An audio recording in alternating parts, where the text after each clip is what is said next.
Hi, everyone. It's Kelly with the Messy Brilliant Show, and I am really excited to be speaking with a beautiful woman who has become a friend of mine and is doing great work in the world. Her name is Pamella Horton, and we'll have all her information on the site, but just a little bit of more information about her, and then we're going to dive into some really messy and juicy subjects today.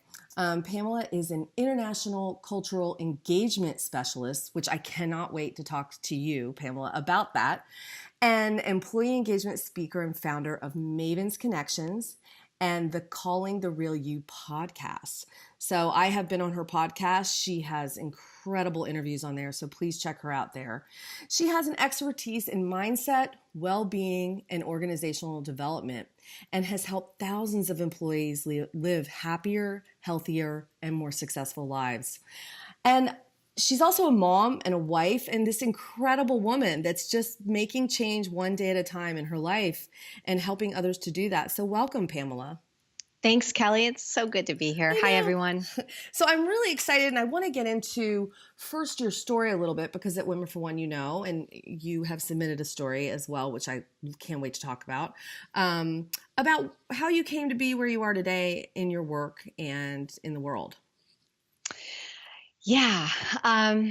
Well, I grew up in a household, unfortunately or fortunately, depending upon your point of view, right, where my biological father was an alcoholic, raging one at that. And there was a lot of anger in my home. And I was the youngest child of three children. And by the time I was 5 years old, I experienced the loss of my brother through a car accident at the tender age of 18. He was 18. And by the time I was 8, I experienced 3 other natural deaths: my biological father and my two grandfathers. And through all of that, I would look out at my family and ask, there's just got to be a better way of communicating and being with people. And this is me as a, knee high. And I always wanted to help people. I always wanted to be as true as possible and as honest as possible. I mean, I can remember a time being in school, 3rd grade, and I was kicking the chair of a boy in front of me who I had a crush on, and a teacher said, and he started to complain, and he wouldn't tell on me, but the teacher said, "Who is bothering Brian?" And me raising my hand to call myself out. And that's something I've always done. And so over the years, I went to become a social worker, working with adolescents and becoming an advocate for victims of sexual abuse, and ran a multidisciplinary investigation team for both the perpetrators as well as the victims. Wow. And continued my journey into the corporate world when I decided to go back for my organizational development degree, my master's degree, and wanted to just help people breathe a little easier, tap into the resource that they currently are, who they really are, and begin to really thrive and flourish. I love that. And I like your title. I really want to talk about your title and what it means and what you do with that title, because it's beautiful. International Cultural Engagement Specialist. Can you tell us a little bit more about that?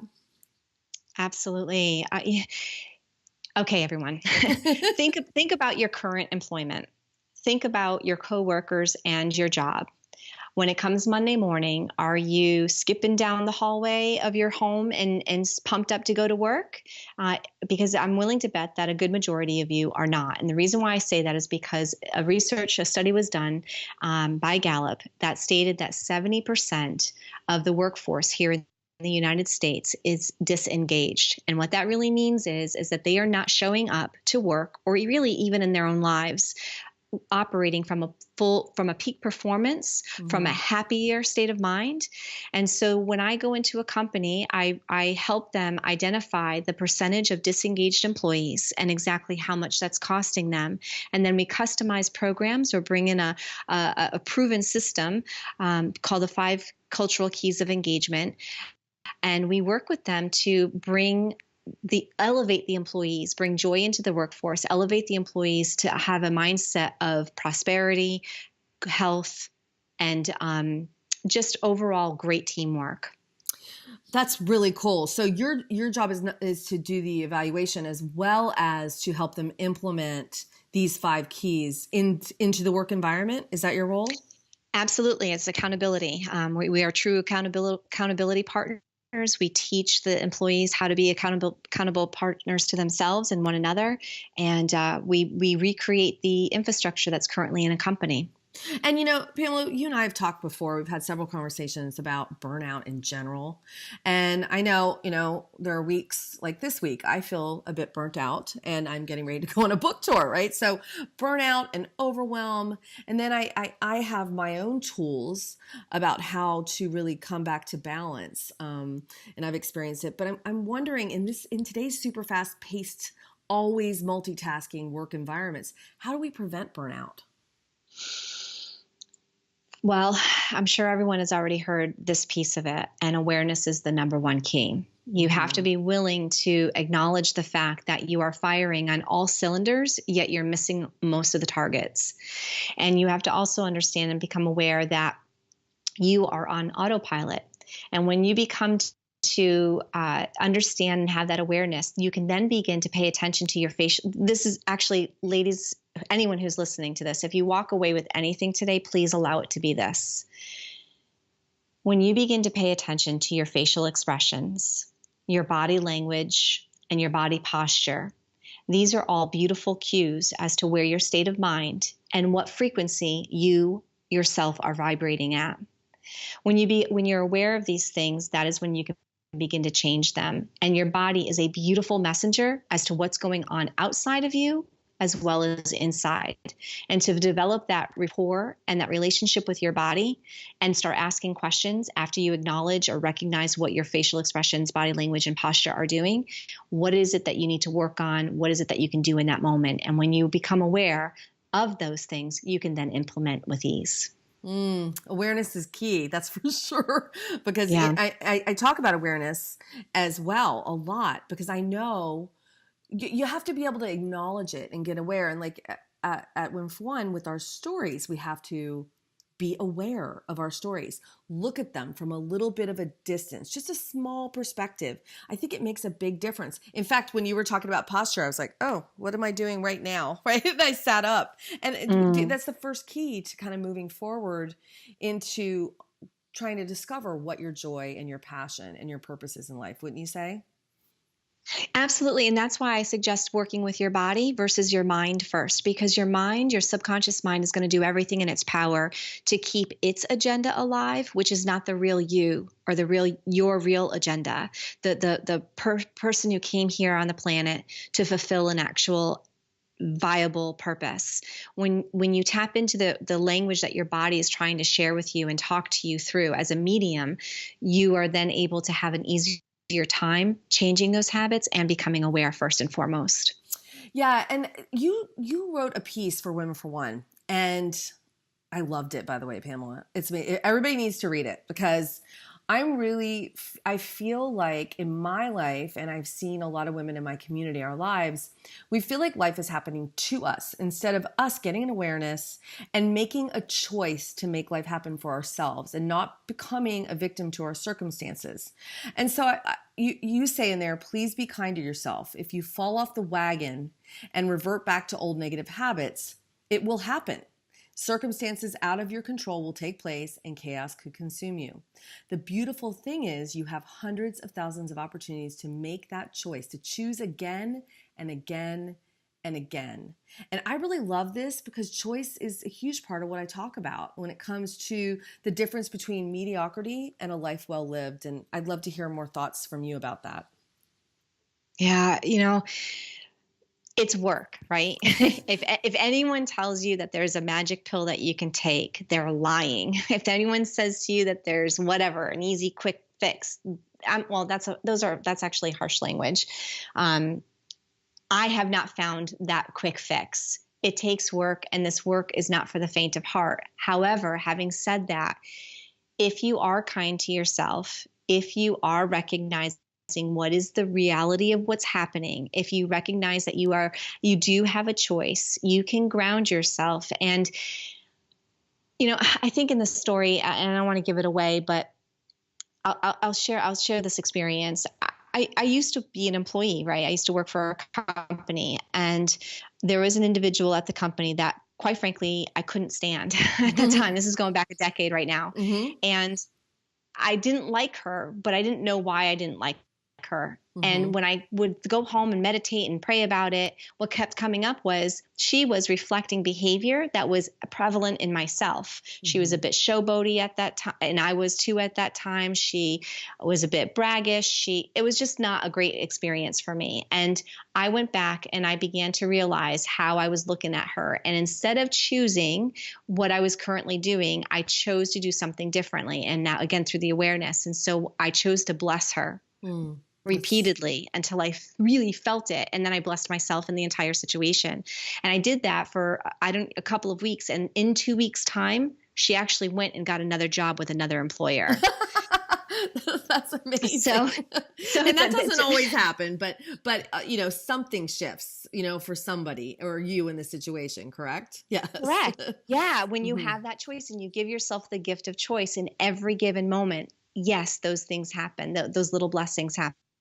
They really do. It's quite amazing. So you really believe in the power of choice, and I believe in the power. And I wanted to talk to you about this and those baby steps you talked about in here, because I mean, I find that, even like I want to get healthy and I want to be a, size 8, not from a place of vanity, which of course we still all have, but I want to kind of get back to myself, because when I get stressed, I gain weight, and I'm like, I want to be healthy. I want to be balanced, and I want to do it tomorrow.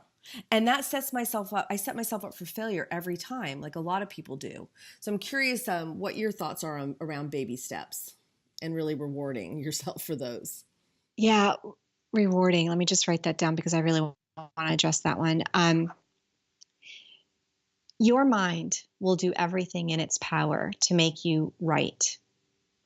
So whatever it is that you are saying to yourself, and again, a great clue to figure out what you're saying to yourself is by paying attention to your body language, etc. When you begin to say things like, I choose perfect health, I choose my perfect weight, I choose a perfect toned body, and in replacing that, using that to replace what is currently in your dialogue, the language that you say to yourself, you will then begin to not only empower yourself, but recognize that really you can create what it is that you're looking for. And so again, the baby steps is just as simple as paying attention to the body cues, recognizing what you're saying to yourself, replacing it with the complete direct opposite of what's coming up, and then rewarding by, okay, I don't normally eat sweets right now, but I've actually been on a sweet kick. And it's probably because of Hurricane Irma. There's a lot of traumatic experiences that took place, and right. I eat for comfort too. And so I started to eat, apple pie at night and Oreo cookies. And by the way, I'm vegan. And so, so I've really fallen off the food bandwagon, so to speak. And so, okay, well, I'm not going to have a pie that's the size of 6 inches, but I'll cut a sliver, and I'll still have 2 Oreo cookies. And that's my reward. Not that you can, if you want to reward yourself with food or whatever. Right. But the idea is just, you have to become your own best friend first before anyone really else can, and really anything really changes. And it starts with the dialogue, and it starts with you being right in your mind. Yeah, and I had a question that came up during when you were talking about, yes, you can be right in your mind, but I'm like representing my community now. I hear people say, that's great and everything to make these positive choices and change the wording, but how does that really shift us? Yes, it shifts us in the brain, but are there steps that we can take also that we can see some progress where we're not setting ourselves up for failure? And burnout? Does that make sense, what I'm asking? Yeah, it does. And I'm still going to be a broken record because, and the reason why is because people, all right, ladies, it takes practice. It took you however many years from being born to where you are today to develop a very specific set of habits. And we are one big walking habit. And the only way to change the habits, I shouldn't say that, there are multiple modalities. What I have found that works the most for me, and it can't be any simpler, and again, I apologize for being a broken record, but really I don't, because this works, is by paying attention to what you are currently doing inside your physical meat suit, right? The meat suit that you're currently wearing. What are you doing? Are you fidgeting? Are you pacing? Are you tapping your foot up and down? Are you are you frowning? What is it that you are doing? Because your body is a perfect messenger telling you what your state of mind and state of being is and are. And until that is recognized and replaced with a pattern of different, positive thinking, positive psychology, it is the science of neuroscience and changing the neurons and how your brain works, requires practice and repetition. That is how we learn as human beings, is through repetition. So to answer your question more succinctly, Kelly, you can begin by placing sticky notes all over where you are at: your bathroom mirror, your wallet, your console in your car, your phones, your computers, and put statements that you want to actually begin to change or change behaviors in your life. And through that repetition, that is how those behaviors are going to change. After Irma, Kelly, I was a mess. I was completely not grounded. Hurricane Irma, I was not grounded. I was all over the place. And I literally had to start standing up, putting my head back, shaking my hair behind my back, and just literally saying, I choose joy. I choose joy. I choose joy, over and over and over again, until I actually felt it. And that is what makes the difference. That's what shifts you. That's beautiful. I'm going to try that, especially when I get aware of when I'm stressed, because, a week ago I was in such a great space, and then you let the days get away from you. So that repetition and practice, you remember it more, and it becomes more of a habit as you do it. And then you can stop yourself sooner in, going into subconscious behavior or unconscious behavior, correct? Yeah, absolutely. If you were born in an indigenous tribe, you would have that indigenous tribe's habits. You were born in the family that you grew up in, and those habits were developed. And so if you begin to, yes, I'm just going to stop right there, actually. I don't want to get too deep. Right. So, okay, going back to business, you talk about, a lot of the work you do is about helping businesses create and sustain work environments that actually engage their employees. But for you, what are the most important aspects of the employee engagement? You talked about the 5 cultural keys. Can you give us a little hint about them for employees in a way? Yeah. The 5 cultural keys of engagement or employee engagement are really about connecting. Actually, let me just stick with connecting for this interview here. Connecting with yourself and with your community is so important when you are absolutely vulnerable and present.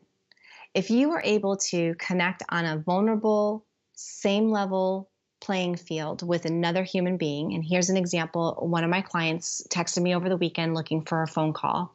She was about to enjoy a conference with her previous friend and colleague who had just been promoted to her being her boss. And her boss shifted in her behavior toward her.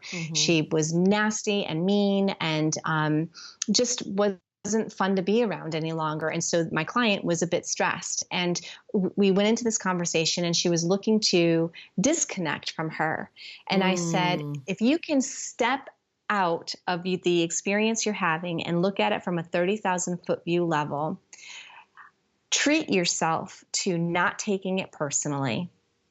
Because 9 out of 10 times, if someone is acting that way, they are insecure, they might be mourning somebody or something. Something else is going on in their lives. Correct. Right. Exactly. So if you can approach that individual or the situation on a level where you are vulnerably connecting and asking them, are you okay? Something seems off. You seem very frustrated. Is there something that I can do for you? Even if it means giving you space, I'm here to help. And then just be quiet. You will have such a deep level of connection that changes the environment, the dynamic of the relationship, and the dynamic of the workplace itself. And connection is one of the 5 cultural keys of engagement that is so powerful and empowering at the same time.